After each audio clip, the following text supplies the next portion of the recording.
Let's talk about Taiwan and the Taiwan Strait. Because for the last few years, these waters haven't exactly been calm. This is unprecedented. In the air and at sea, Taiwan is surrounded.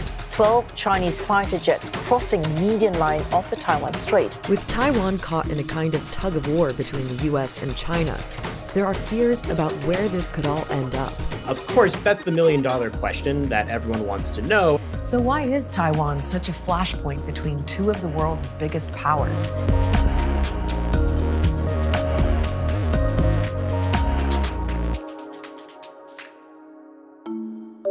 Taiwan is an island stuck in a kind of political limbo. It's a democratic, self-governing territory. Just over the water is China, which claims Taiwan as its own, but many Taiwanese take issue with that.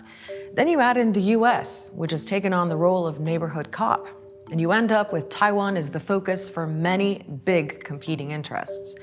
But to understand how we got here, you have to know the backstory. Taiwan was ruled by Imperial China for 200 years. Then Japan had it for 50 years after winning a war against China. But when Japan lost in World War II, China, one of the victors, got Taiwan back again. Then you had the Chinese Civil War. Mao Zedong's communist forces took over the mainland, while the other side, the nationalist forces of Chiang Kai-shek, escaped to Taiwan. So in 1949, China sort of split in two, and you had two rival governments, one in Taiwan, one in Beijing, both claiming they were the true government of China. The side in Taiwan was known as the Republic of China, the ROC, and that's still the island's official name today. And on the mainland, the Communist Party declared a brand new Chinese state, the People's Republic of China, PRC for short. Now remember, the US wasn't exactly a fan of communism. And so it was the ROC in Taiwan that mostly got the international recognition, including a seat at the UN. But by the 1970s, that seat didn't really make sense anymore. The UN passed a resolution confirming the representatives from the PRC as the only lawful representatives of China to the United Nations. And so the ROC was out. We are being deserted. We are being forsaken. So what does all this mean for Taiwan's political status today? Well, it leaves it in that limbo we talked about at the beginning. Now, from Beijing's perspective, it's pretty clear. China is one country and Taiwan is part of it. Right now, the island governs itself, but Beijing's position is that eventually it'll be reunited with the mainland.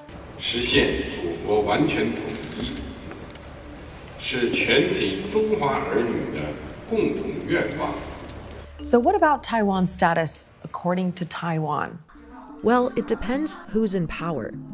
Over the years, political parties have taken different positions. Some have been slightly more pro-China. Others have been more pro-independence. But even those parties have been careful about explicitly pushing for full sovereignty. Most have preferred to kind of fudge it, because that's what the Taiwanese people seem to prefer. If we consider what exactly this political spectrum that Taiwanese voters place themselves on, we have one long line where on one end you have immediate unification with the PRC, and on the other end you have immediate independence as the Republic of Taiwan. And in the middle, you have what we describe as the status quo.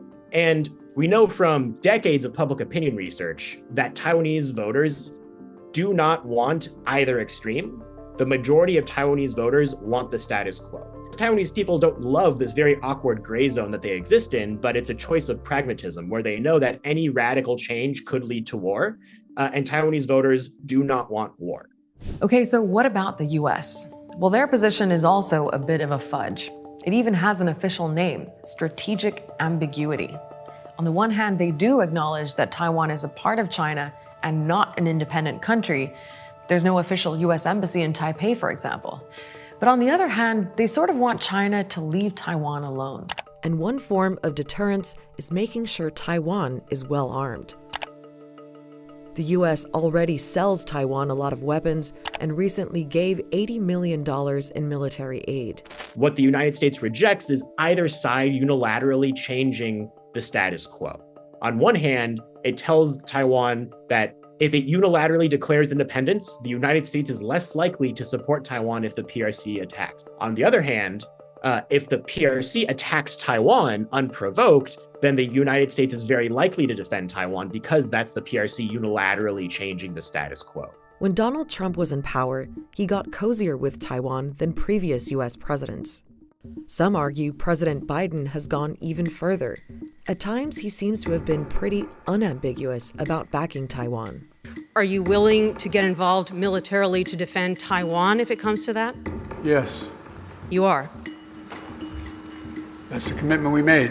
任何人不要低估中国人民。 China condemned that comment, and Biden said later that it didn't represent any actual change of that US policy of strategic ambiguity. But things escalated again when then US House Speaker Nancy Pelosi visited Taiwan. The most senior US politician to visit Taiwan in 25 years. An American this senior on this soil is provocative. Across the narrow Taiwan Strait, China responded, announcing new live-fire military drills encircling Taiwan. There's definitely been a change in the nature of PRC threats towards Taiwan ever since Nancy Pelosi's visit here. The quantity of fighter jets that fly into Taiwan's air defense identification zone has increased drastically. They now pass the so-called median line between Taiwan and the PRC. And they're starting to use way more serious fighter jets that could really do damage if they were to enter into a conflict. So that's the big picture. If things spin out of control, we could potentially be talking about a war between the US and China. It means that when things are tense around Taiwan, it's a big deal. It's also why a lot of people will be watching Taiwan in 2024. In January, Taiwanese voters will elect a new president who will help determine the next chapter in how it deals with China. But some argue the US presidential election in November is the one that will really set the tone.